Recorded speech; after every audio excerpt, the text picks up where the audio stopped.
Good morning, students. Welcome to the first lecture for our course. We're going to start with definitions. And we're going to start by looking at the course title and then defining the different terms used in the course title. So the course title is Organizing Urban Communities for Transformation. We're going to talk about what is the definition of organizing, and we're going to talk about what the word urban means in this context. My simple one-sentence definition of community organizing is collective action for collective change. Now that's a very simple definition, perhaps a simplistic definition. You're going to look at a wide variety of definitions in the materials that you read and view this week, and you will come up with your own definition. So this is not gospel. This is a simple handle for understanding a broad and complex field.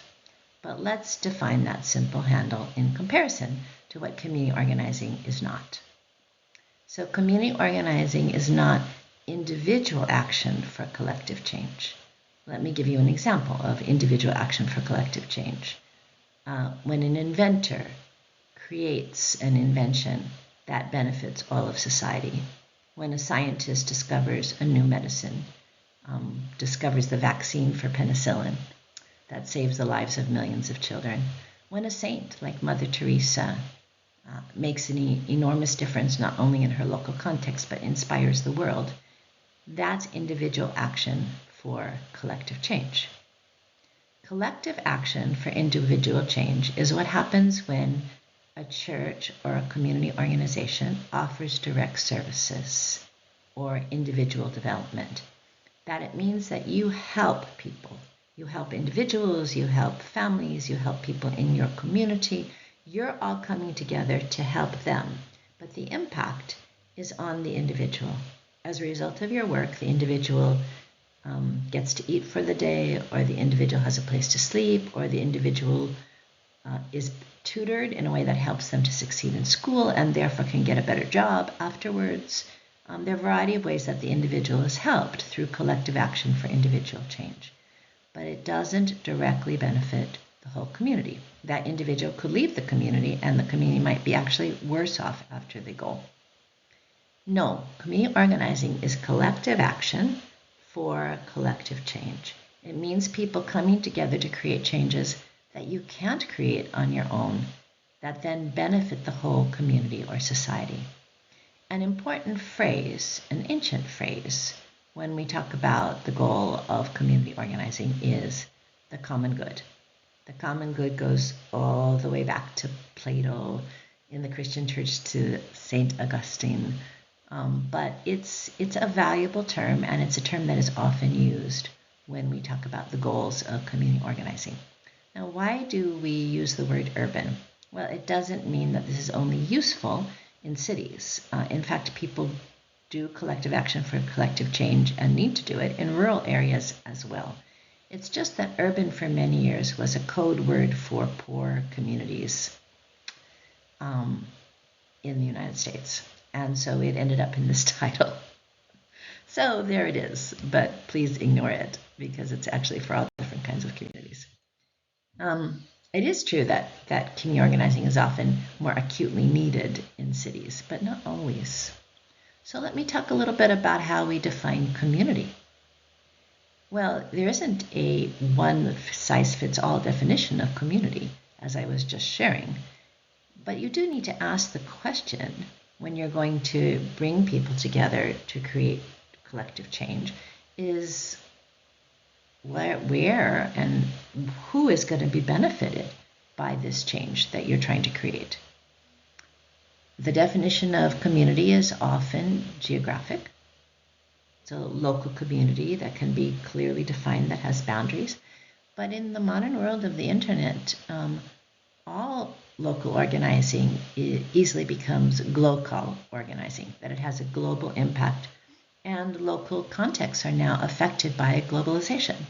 So it's hard to draw neat boundaries around any community, but you can say that this is the core of our focus is this particular geographic community.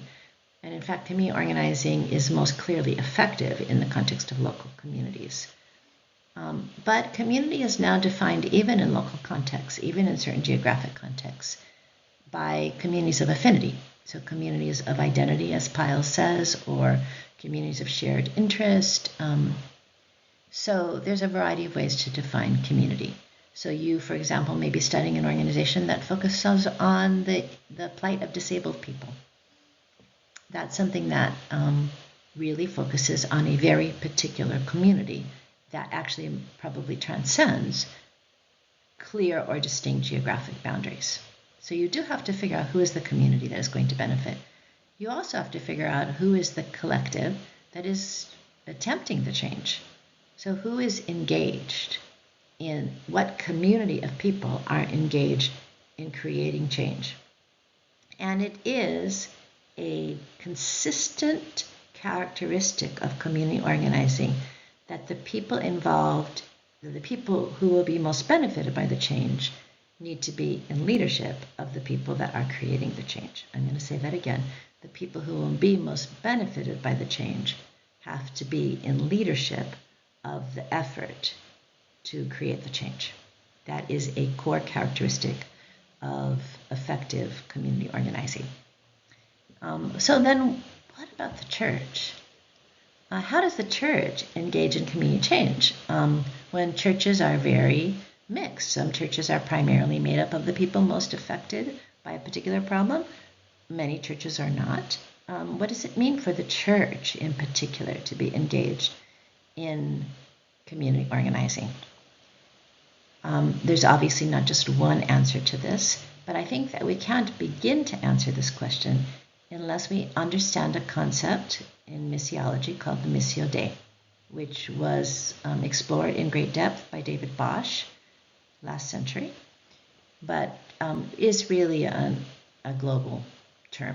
Missio Dei basically means, it does mean in Latin, the God's mission.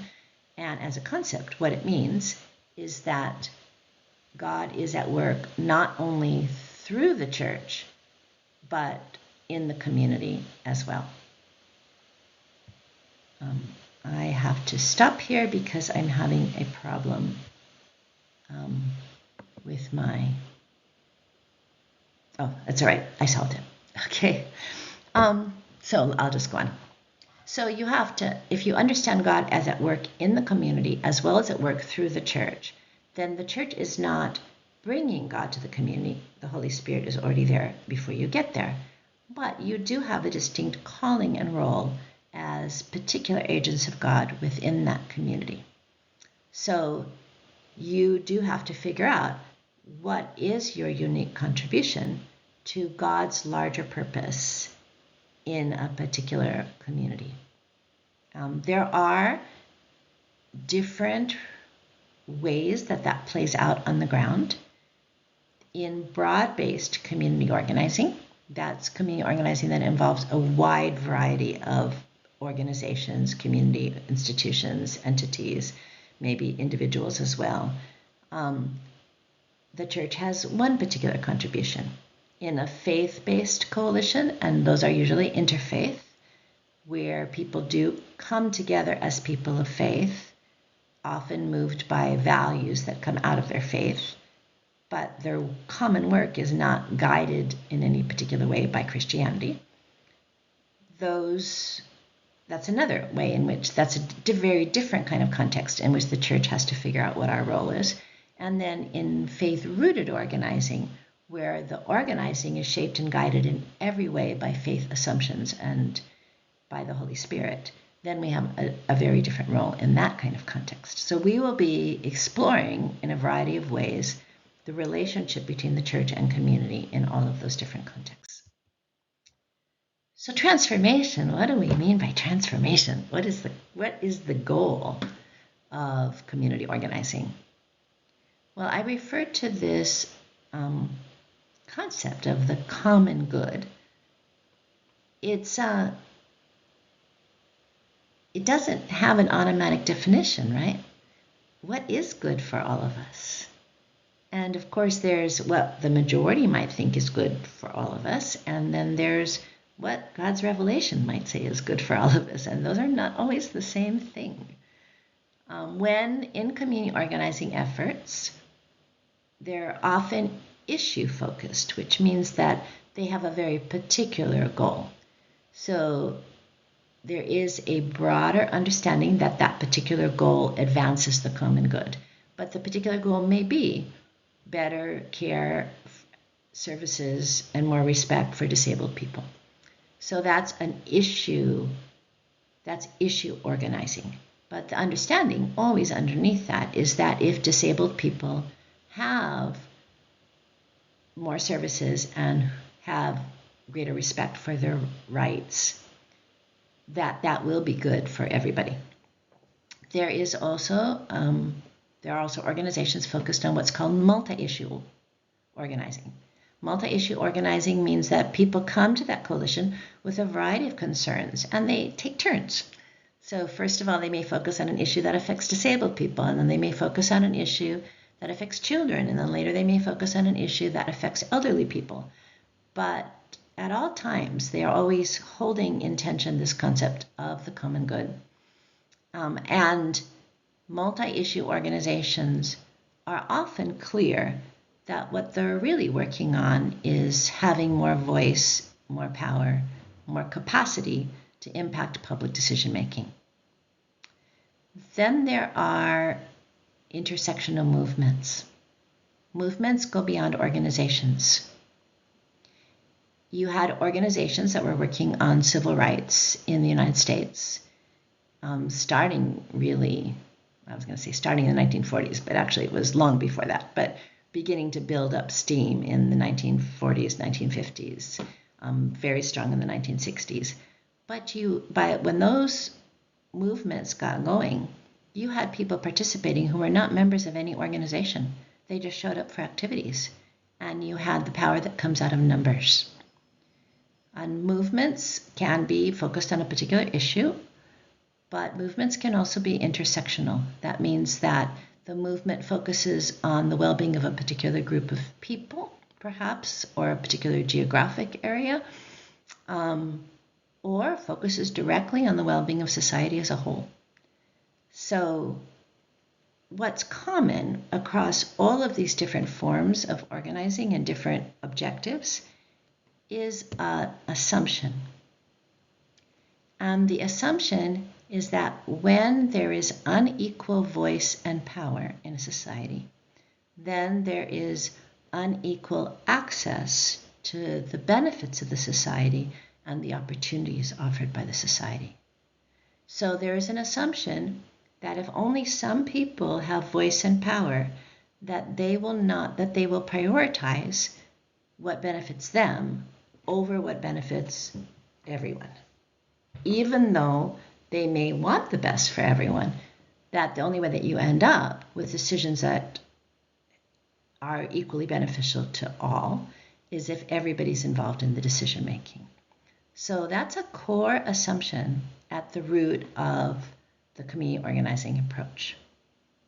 And in that assumption are really two different components, and one of them is that it's best for all of us when everybody has a say in decisions that impact us all, and it's not what currently exists.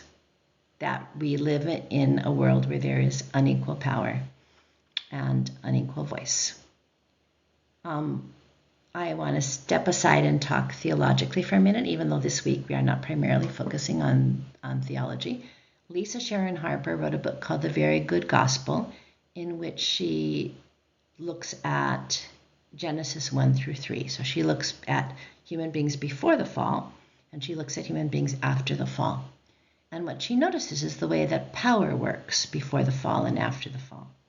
That before the fall, when you read Genesis 1, that God pours out his power into human beings, into the first human beings, generously shares his power with them so that they can exercise dominion over creation, so that they help God in caring for creation, because he gives them power and authority to do that.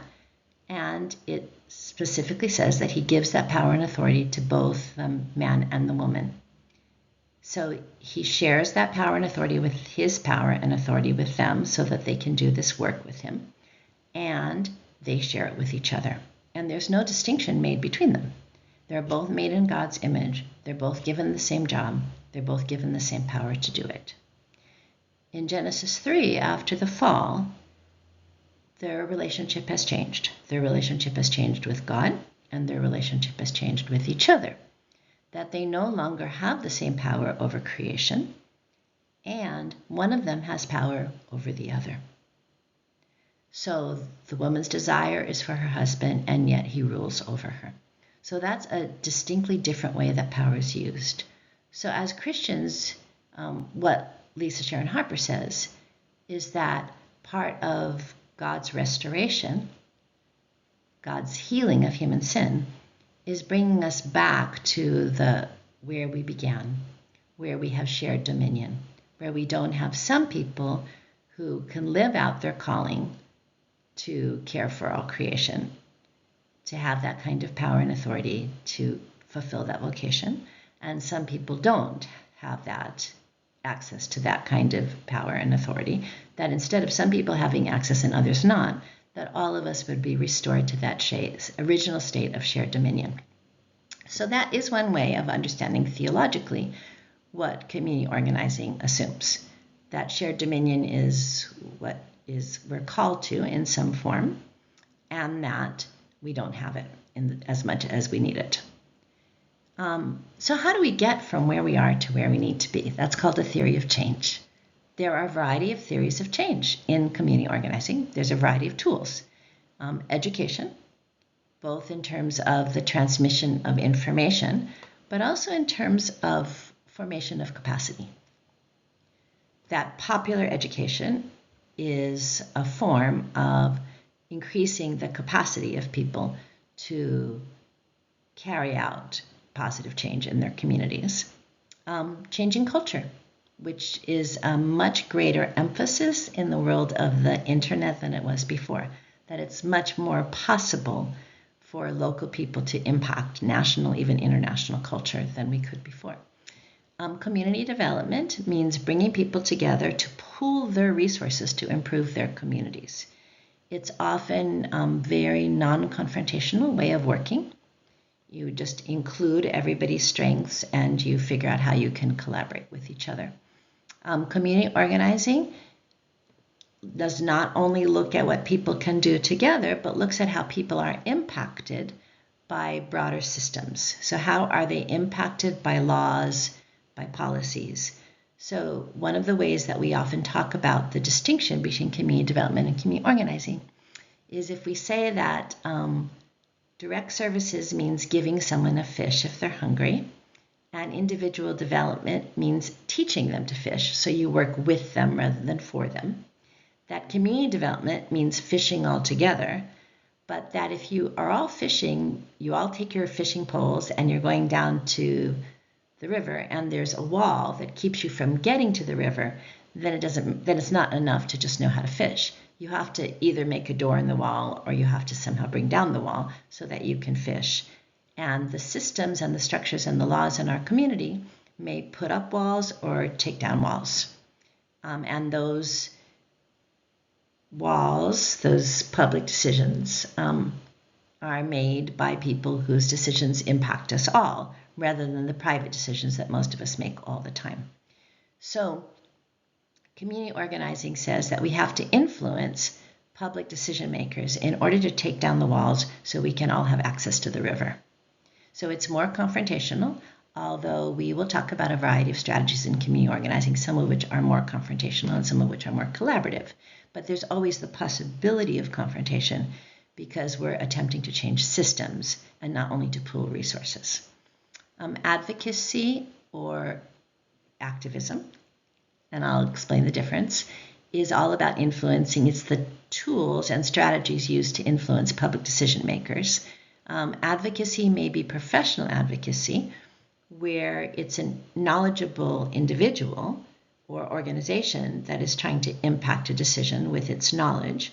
And there's grassroots advocacy, which is also often called activism, which means local people writing letters, making phone calls, trying to influence public decisions. It's a tool of community organizing, but it can be done apart from community organizing as well. Then, of course, there's electoral politics, electing people. Some people think that that's the answer to shifting power or changing the whole political or economic system. All of these theories of change have a common element. And this is what I want to leave you with in this area of defining transformation. Community organizing in all its forms is about building a community of change, which is both about the process and the outcome. As you come together collectively to create collective change, you have to be together in a way that develops the capacity and the commitment of each person and of everyone to work together. So it's always about the empowerment of each of the members of the collective, and it's about the solidarity between the members of the collective. It's about their capacity individually to contribute, and it's about their capacity to work together. And if the process doesn't reflect that, you can't have the outcome that you seek. So if you don't have justice in the process, you won't achieve justice in the end. So let me just say something about the various streams of organizing that we're going to be studying, because there are different theories and there are different historical streams in the community organizing universe. So this week you are seeing a little video about Saul Alinsky, who is often called in the United States the father of community organizing, and the Industrial Areas Foundation, which he founded. You will be learning about a form of community development, which is also in its own way a community organizing approach. It's called asset-based community development. You'll be learning about transformational organizing, which is a 21st century model. You will be learning about the stream of organizing used in the civil rights movement, which has its roots in the nonviolent philosophy called ahimsa that Gandhi used. You're going to be learning about popular education and transformational development in Latin America. In Latin America, there are also indigenous organizations that have their own way of doing community organizing. And I know most about Latin America. And again, we have a class in Spanish where we'll be studying this, and therefore you will be exposed to it. But it's true all over the world, not only in Latin America, that indigenous organizations often have their own way of doing community organizing. We're going to be looking at the base Christian community movement. And lastly, we're going to look at specifically at models of faith-rooted organizing, explicitly faith-rooted organizing, including transformational development and the Christian Community Development Association. So it's a lot, but I'm really looking forward to the journey, and you are all in my prayers. Students, I do want to leave you with an exercise. And I know you have a lot to do this week, but I would really suggest that you also do this exercise, because I think it will help you to begin to integrate your experiences. Remember that we're here not only to educate, but also to equip. So I want you to ask yourself a question. When you look out into the world, do you see anything that breaks your heart? And I'm not talking about the heartbreak that is inevitable. In this fallen world, we lost my father in 2020, and my heart was broken, but he was 84 years old. So it wasn't a surprise. No, but what I'm talking about in this question is what Father Gustavo Gutierrez talks about as, he defines extreme poverty, oppression, injustice as people dying before their time. People who are dying unnecessarily and unjustly. So let me give you an example. I was a hospital chaplain in the Philippines, and I worked at two hospitals. I was a missionary in the Philippines. That was part of my work. They were about a mile apart. And one hospital was the National Children's Hospital, which served the children and their families that were the poorest children in the country. The other hospital was called St. Luke's, and it was a middle-class Episcopal hospital. Well, one day I was at the National Children's Hospital, and a doctor came to me and said, "I need your help, Pastor. We need to break the news to a family that their toddler is probably going to die." And I said, "Doctor, I've seen that baby's chart. He has pneumonia. We can cure pneumonia with antibiotics. Why is he going to die?" And the doctor said, "This baby is allergic to penicillin, Pastor. And penicillin is the only antibiotic that we have at the National Children's Hospital." So I knew that 1 mile away we had 20 antibiotics. I knew that if this baby died, he died unnecessarily and unjustly. So that's one example of the kind of suffering that I'm referring to, unnecessary and unjust suffering that breaks our hearts. So I want you to identify that for yourself, because if you can, you will go through this course with a deeper understanding of why community organizing is important, because community organizing is precisely designed to answer that question, to address that which breaks our hearts, the unnecessary and unjust suffering that breaks our hearts. And you will also be able to think through the application of the theories and the tools that you will receive in this class, if you have that personal connection. So again, blessings.